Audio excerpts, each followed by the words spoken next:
special relativity. If you've ever had anyone try to explain it to you, you've probably heard them say that you can't go faster than the speed of light. While this might seem incredibly complicated, we're going to try to prove this quantitatively using only 4 simple concepts. Firstly, the speed of a wave depends only on its medium. Secondly, light is a wave. Third, light can travel through a vacuum. Lastly, because of constant velocity reference frames, if you are making a measurement that should be correct while standing still in a vacuum, it should also be correct while going at a constant velocity in a vacuum. Now it's time for the derivation. Imagine the following setup. You have an emitter of photons, which fires photons at the speed, obviously, of c. Now these photons travel until they hit a mirror, a distance d away.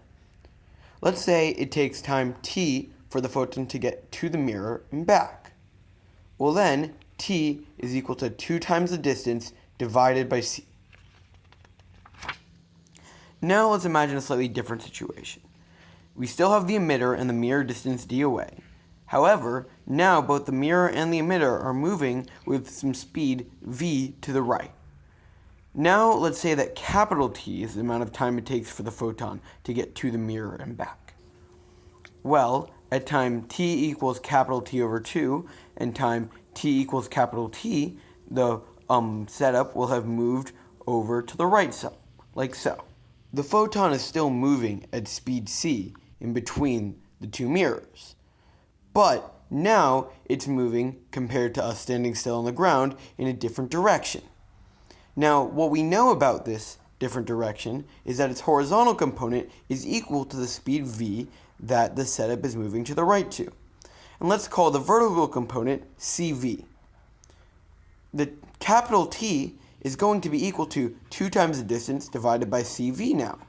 And by Pythagorean theorem, cv is equal to the square root of c squared minus v squared. Put it all together, and we get capital T is equal to 2 times the distance to the mirror divided by the square root of c squared minus v squared. Now, all that's left to do is combine the equations for little t and capital T, and then solve for capital T. If we isolate 2d in both equations, we can simply put them together. And then we get capital T is equal to lowercase tc divided by the square root of c squared minus v squared.